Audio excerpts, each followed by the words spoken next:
такой у меня Power Strip. Так я его установил.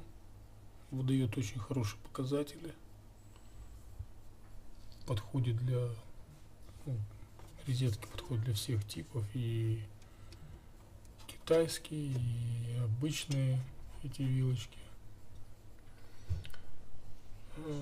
Зарядку там до 3 ампер, по-моему, если одна включена, но заряжает очень быстро. По крайней мере 2 ампера точно заряжает, я замерял амперметром. Вот так вот.